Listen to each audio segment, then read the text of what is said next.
क्या चाहते हो? देवताओं ने हाथ जोड़े, बोले प्रभु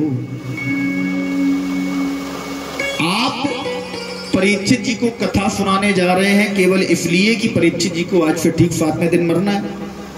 वो काम आपका हम किए देते हैं। परीक्षित जी को अमृत पिला देंगे, सुधा पिला देंगे, परीक्षित जी मरेंगे ही नहीं। लेकिन महाराज जो कथा परीक्षित जी को सुनाने वाले हो ना, वो कथा हमें सुना दो। सुखदेव जी ने कहा देवताओं तुम्हें शर्म नहीं आती? कहां तुम्हारा ये अमृत और कहां मेरी ये कथा? क्वा सुधा क्वा कथा लोके क्वा काचा क्वा मणिर् महान। क्वा सुधा कहां तुम्हारा ये अमृत? क्वा कथा लोके कहां हमारी ये कथा? ठीक उसी प्रकार से है देवताओं, जैसे क्वा काचा कहां कांच कहां मणि। तुम्हारी जो ये अमृत का जो तुम्हारा हाथ में जो ये कलश है ना, ये केवल एक कांच का टुकड़ा है और इस कांच के टुकड़े के सामने, इस अमृत के सामने मेरी कथा मणि के समान है। अब क्या मैं तुम्हें मूर्ख दिखाई देता हूं कि तुम्हारे कांच के टुकड़े के सामने मैं अपनी मणि तुम्हें दे दूंगा? देवताओं भाग जाओ यहां से, ये कथा तुम्हें नहीं प्राप्त होगी। इसीलिए लिखा है सुर दुर्लभ हरि ग्रंथई गावा। ये कथा देवताओं को भी दुर्लभ है महाराज। ऐसी पावन कथा सुनने का सौभाग्य आप सबको प्राप्त हुआ है। और ये सौभाग्य प्राप्त कैसे होता है? हम कितना भी विचार बनाएं कि नहीं महाराज आज हम कथा सुनने जाएंगे, ये कथाएं धन से नहीं होती हैं। धन तो एक आवश्यकता है, धन एक जरूरी वस्तु है कि हाँ धन लगेगा, लेकिन ये कथाएं भगवान नाम संकीर्तन केवल इसकी प्रेरणा से, इसकी इच्छा से होता है। जब तक इसकी कृपा आपके ऊपर नहीं है तब तक आप कितने भी हाथ पैर पटकना, कितना भी प्रयत्न करना, कितनी भी परिश्रम करना, कितनी भी मेहनत करना, आप इसके दरवाजे तक नहीं पहुंच सकते। घर से निकले मंदिर जाने के लिए, चलो आज ठाकुर जी के दर्शन करके आएंगे। रास्ते में फोन आ गया, महाराज बेटा बीमार पड़ गया अचानक से, भाग आए लौट आए।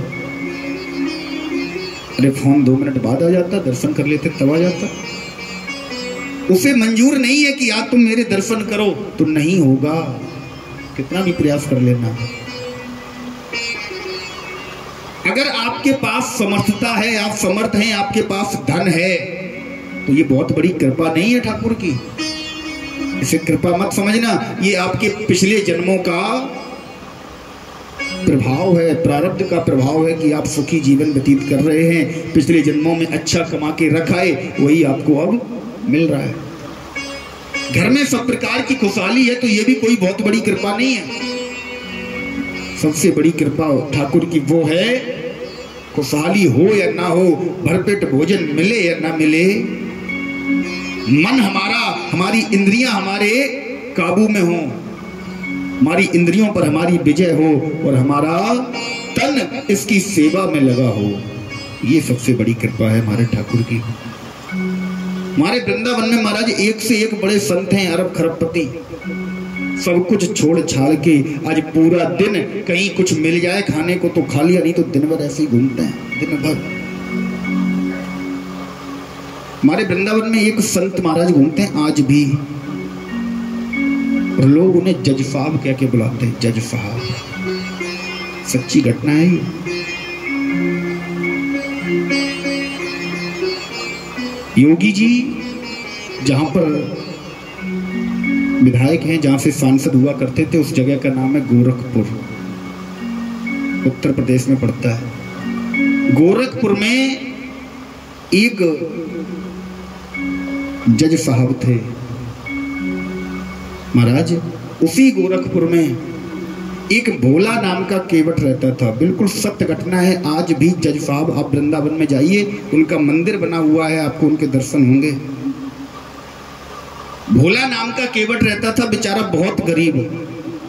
एक बेटी थी, एक बेटा। बेटी की विवाह का समय आया, घर वालों ने बोला, भोला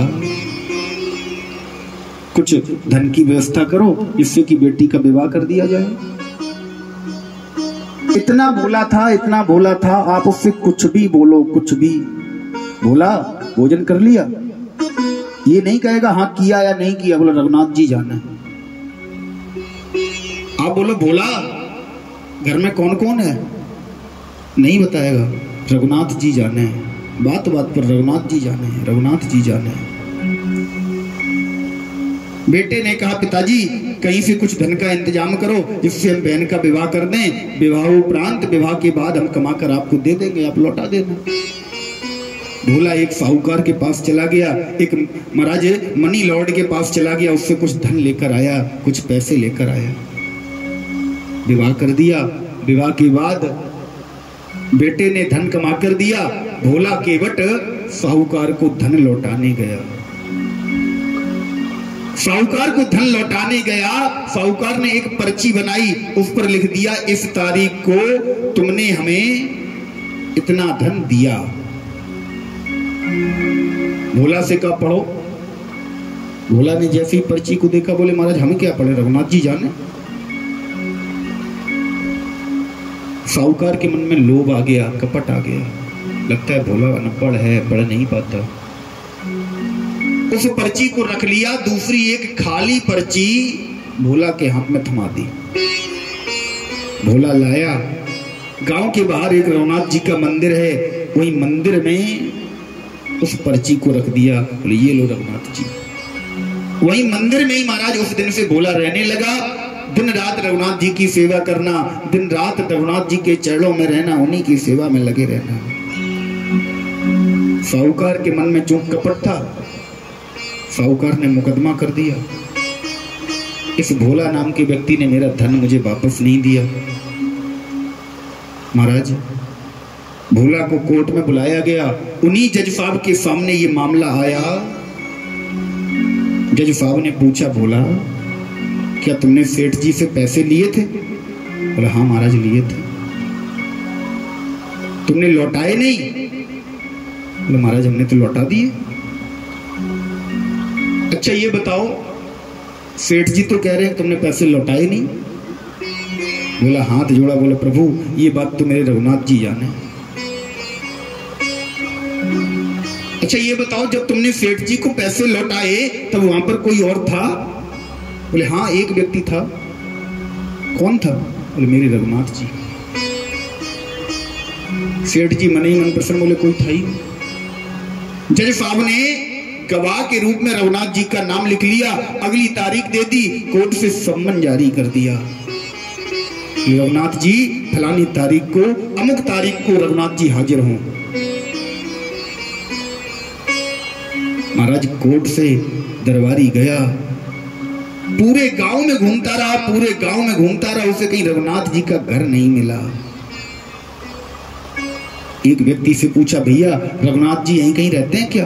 बोले हाँ रघुनाथ जी यहाँ कहीं रहते तो नहीं है, लेकिन रघुनाथ जी का गांव के बाहर मंदिर जरूर है। दरबारी ने समझा हो सकता है रघुनाथ जी ने मंदिर बनवाया। मंदिर में गया, बाहर पुजारी बैठा था, पुजारी से पूछा रघुनाथ जी का यही मंदिर है? बोले हाँ यही है।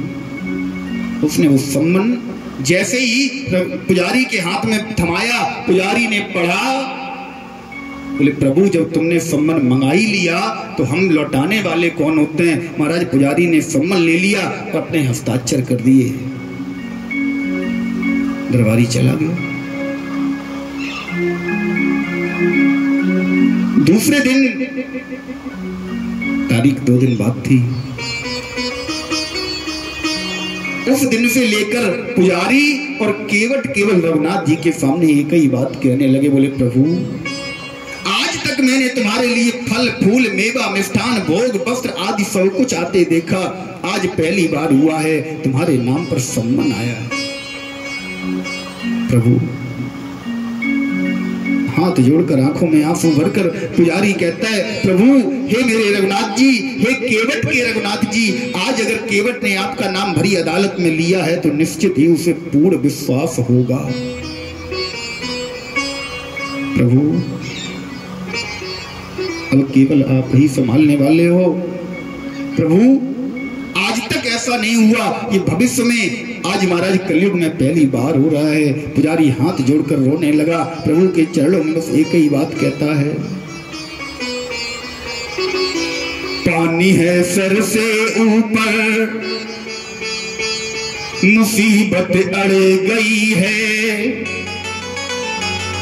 आज उसको तुम्हारी जरूरत पड़ गई है, आज उसको तुम्हारी जरूरत पड़ गई है। बीच राह में हाथ पकड़ लो, बीच राह में हाथ पकड़ लो,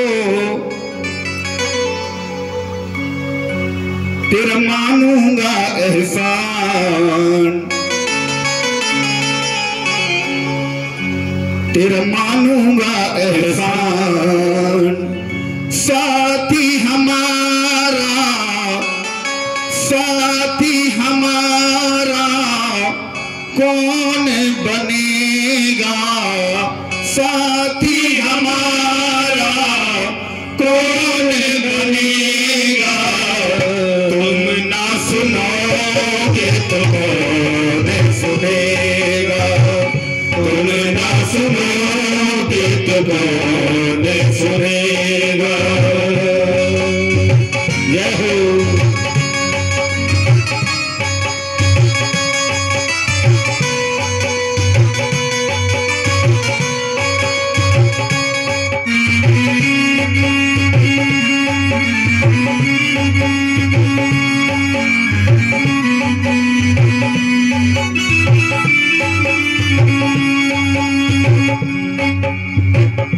पानी है सर से ऊपर, मुसीबत अड़ गई है, आज उसको तुम्हारी जरूरत पड़ गई है, आज उसको तुम्हारी जरूरत पड़ गई है।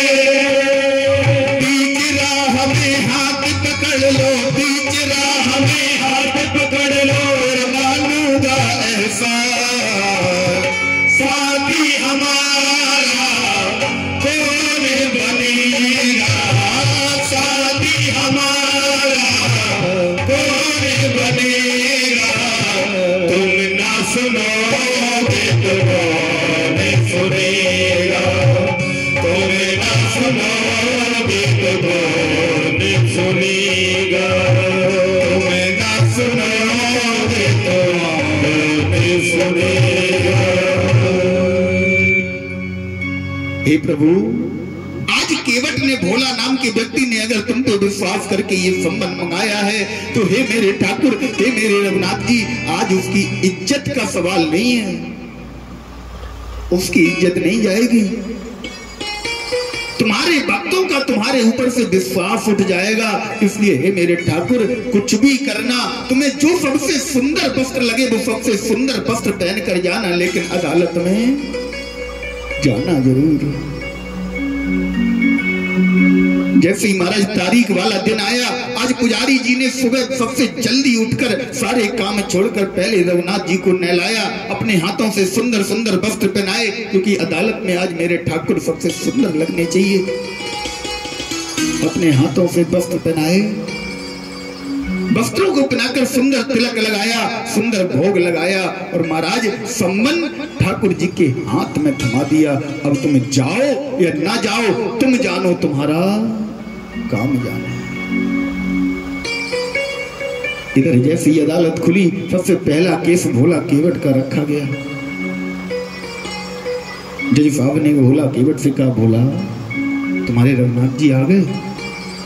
भोला ने कहा, महाराज अभी तक तो नहीं आए, लेकिन मुझे विश्वास है मेरे रघुनाथ जी आएंगे जरूर। तुम्हारा केस सुनवाई के समय पर आप पहुंचा है, तुम्हारा गवाह अभी तक नहीं आया।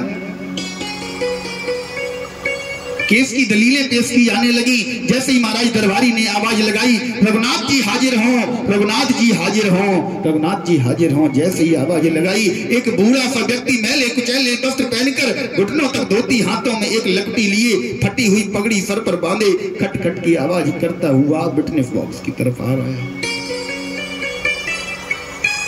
जज साहब ने अपनी कलम चलाते चलाते बोला, क्या तुम ही रघुनाथ जी हो? बोले हाँ महाराज, हम ही रघुनाथ जी हैं। अच्छा ये बताओ, इन सेठ जी ने जब भोला को पैसे दिए तब तुम साथ थे? बोले हाँ हम साथ थे। जब भोला ने सेठ जी को पैसे दिए तो तुम साथ थे, तुमने देखा? बोले हाँ हमने देखा। तो तुमने पर्ची क्यों नहीं बनवाई? बोले महाराज सेठ जी ने पर्ची बनाई है। सेठ जी के घर में, इनके कमरे में 2 नंबर अलमारी में 48 नंबर बही में बीचों बीच वो पर्ची रखी है।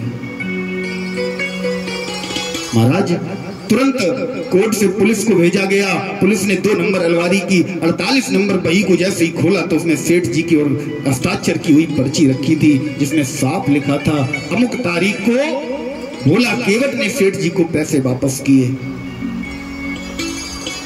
महाराज पर्ची जज साहब के सामने आई। जज साहब ने पर्ची को देखा। जज साहब आश्चर्यचकित हो गए। आज से पहले ऐसा गवाह और ऐसी गवाही नहीं देखी। एकदम सटीक एक ही सुनवाई में केस रफा दफा। महाराज भोला केवट बाइज्जत बरी हो गया। सेठ जी को वार्निंग दी गई, आज के बाद ऐसा झूठा मुकदमा मत करो। लड़खड़ाते पैरों से रघुनाथ जी उस लाठी को पकड़ते हुए बाहर निकले। और जैसे ही बाहर निकले, जज साहब अपने चैम्बर से बाहर आए। भोला को बुलाया। भोला क्या यही रघुनाथ जी थे? हाँ यही रघुनाथ जी थे। कहाँ रहते हैं? हमारे गांव में। तुम्हारे घर से दूर रहते हैं क्या? नहीं नहीं महाराज, इनका तो हमारे गांव मंदिर है। जज साहब ने कहा लग तो नहीं रहा था इनकी वेशभूषा देखकर, इनके वस्त्रों की हालत देखकर कि इन्होंने मंदिर बनवाया होगा। बोले महाराज बनवाया नहीं है। बोले फिर? बोले ये तो मंदिर में रहते हैं। बोले मंदिर में साफ सफाई करते हैं क्या? बोले नहीं महाराज, ये वही रघुनाथ जी हैं जिनकी पूजा होती है। जैसे ही जज साहब ने सुना, केवट बोला तुम ये क्या कह रहे हो? बोले महाराज मैं बिल्कुल सच कह रहा हूं। मेरे गांव में पूरे आसपास कोई रघुनाथ जी नाम का व्यक्ति नहीं है। महाराज आज रघुनाथ जी को जैसे ही सुना कि रघुनाथ जी मेरी अदालत में आए, जज साहब ने विचार किया, शिव नारद सारद, शिव नारद सारद से गणेश इनके हो नहीं ध्यान में आते रहे। जो परमात्मा, जो ठाकुर, जो रघुनाथ, शिव नारद सारद शेष गणेश इनके भी ध्यान में कभी नहीं आया। सोई रघुनाथ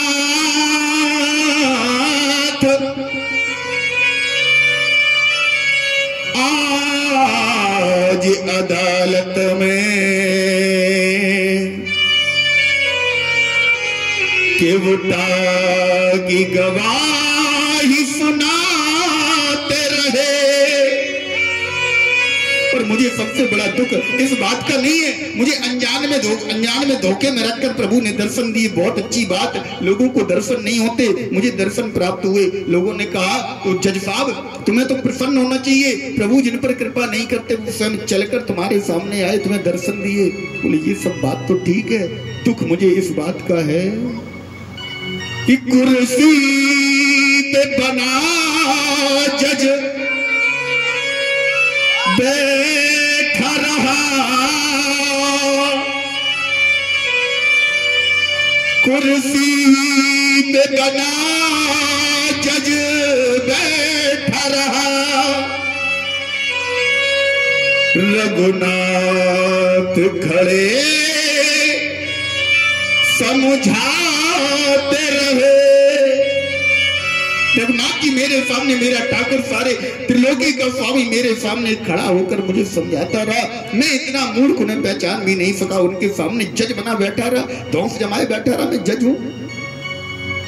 उस दिन से ऐसा वैराग्य हुआ महाराज, सारा सब कुछ कार छोड़ दिया, घर परिवार को छोड़ दिया, प्रॉपर्टी छोड़ दी, सीधे आ गए वृंदावन। आज भी वृंदावन में घूमते हैं। आज लगभग 30 वर्ष होने जा रहे हैं, आज तक जज साहब बैठे नहीं है। उस दिन से बैठे नहीं है। भोजन भी कहीं अगर भंडारा चल रहा है, किसी ने दे दिया, फल वाले ठेले वाले सब जानते हैं, तुरंत महाराज दौड़ कर आते, जज साहब मेरा एक केला, जज साहब मेरा एक सेब। पूरे दिन में केवल एक सेब सुबह, एक सेब शाम, इसके अलावा जज साहब कुछ खाते नहीं है। सारा दिन यूं ही घूमते रहते हैं महाराज। मंदिरों में जाते हैं, लेकिन मंदिरों में जब जाते हैं ना तो बाहर चौखट पर खड़े होकर आंसू बहाते, मंदिर के अंदर नहीं जाते। क्यों? लोग पूछते हैं जज साहब आपने इतना बड़ा प्रायश्चित किया, आप क्यों अंदर नहीं जाते? बोले प्रभु मैं अपने ठाकुर को चेहरा दिखाने के काबिल नहीं हूं। अरे जो ठाकुर मेरे सामने खड़ा रहा, मैं उसके सामने अपने पद पर, अपनी कुर्सी पर चिपका बैठा रहा, जज बना बैठा रहा, मैं उसे क्या चेहरा दिखाऊं? मैं उसके सामने जाने के काबिल ही नहीं हूं। एक ही भाव गाते रहते हैं, मैं आ तो गया हूं मगर जानता हूं, मैं आ तो गया हूं मगर जानता हूं,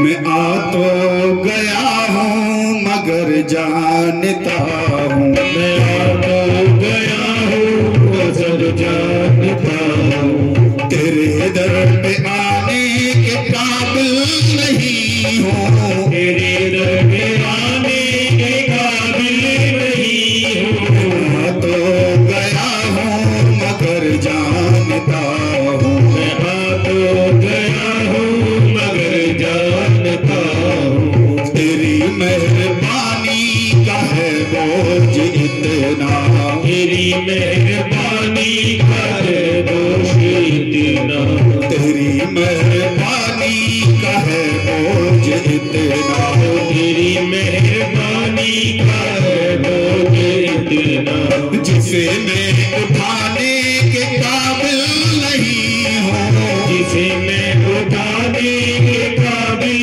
नहीं हूँ, आ तो गया हूँ मगर जानता हूँ, मैं आ तो गया हूँ मगर जानता हूँ। जय हो।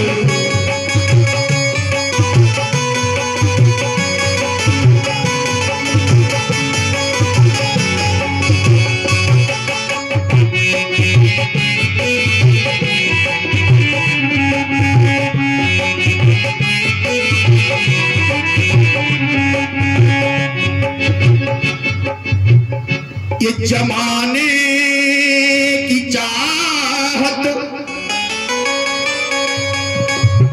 ये जमाने की चाहत ने मुझको भुलाया, तेरा नाम हरगिज जुबां पर न आया, तेरा नाम हरगिज जुबां पर न आया, तेरा नाम हरगिज जुबां पर न आया, तेरा नाम हरगिज जुबां पर न आया, गुनाहगार हूँ मैं, खतावार हूँ मैं, गुनाहगार हूँ मैं, खतावार हूँ मैं, गुनाहगार हूँ मैं, खतावार हूँ मैं, गुनाहगार हूँ मैं, खतावार हूँ मैं, ये चेहरा दिखाने के काबिल नहीं हूँ, चेहरा दिखाने के काबिल नहीं हूँ, मैं आ तो गया हूँ मगर जानता हूँ, मैं आ तो गया हूँ मगर जानता हूँ, तेरे दर पे आने के काबिल नहीं हूँ, तेरे दर पे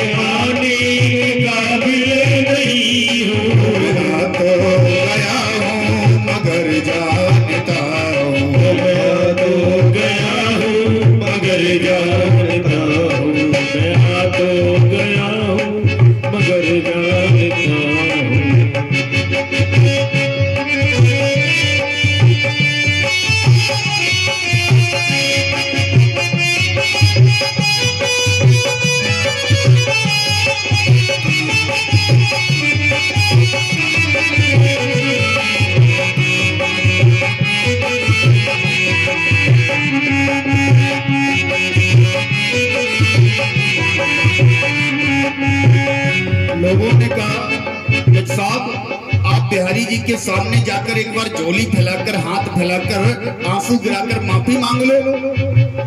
बोले क्यों? मैं मानता हूं ये सारे जहां का दाता है, ये माना कि दाता हो तुम कुल जहां के, ये माना कि दाता हो तुम कुल जहां के, मगर कैसे दामन में फैलाऊं आगे, मगर कैसे दामन में फैलाऊं आगे, मगर कैसे दामन में फैलाऊं आगे। क्यों? जो अब तक दिया है वही कम नहीं है, जो अब तक दिया है वही कम नहीं है, जो अब तक दिया है वही कम नहीं है, जो अब तक दिया है वही कम नहीं है। वो कर्जा चुकाने के काबिल नहीं हो, कर्जा चुकाने के काबिल नहीं हो, कर्जा चुकाने के काबिल नहीं हो, कर्जा चुकाने के काबिल नहीं हो। आ तो गया हूँ मगर जानता हूँ, मैं आ तो गया हूँ मगर जानता हूँ, तेरे दर पे आने के काबिल नहीं हो, तेरे दर पे आने के काबिल नहीं हो। आ तो गया हूँ मगर जानता हूँ, मैं आ तो गया हूँ मगर जानता हूँ।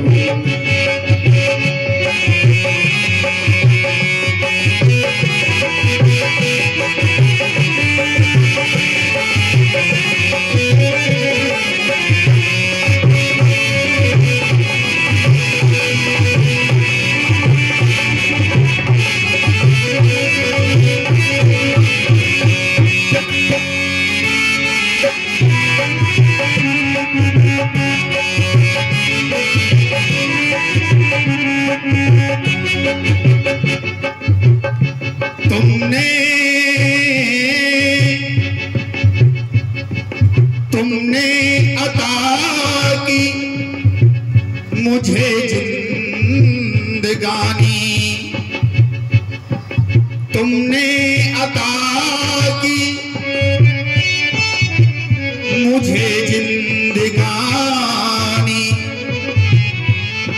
मगर तेरी महिमा ये मैंने न जानी, मगर तेरी महिमा ये मैंने न जानी, मगर तेरी महिमा ये मैंने न जानी, मगर तेरी महिमा ये मैंने न जानी।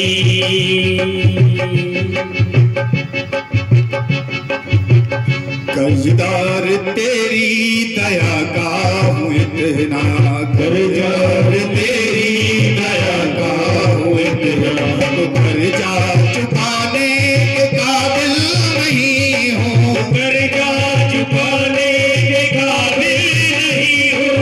आ तो गया हूँ मगर जानता हूँ, मैं आ तो गया हूँ मगर जानता हूँ, तेरे दर पे आने के काबिल नहीं हो, तेरे दर पे आने के काबिल नहीं हो।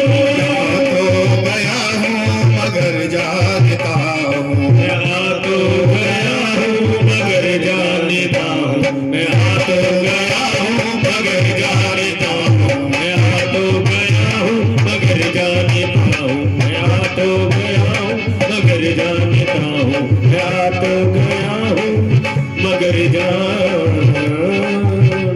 हूँ। महाराज केवल जज साहब का एक ही काम है, सुबह ब्रह्म मुहूर्त में जमुना जी में स्नान करना, पूरे वृंदावन का एक चक्कर लगाना, दिन भर जितने भी मंदिर हैं सारे मंदिरों में जाना, केवल बाहर चौखट पर खड़े होकर आंसू बहाना।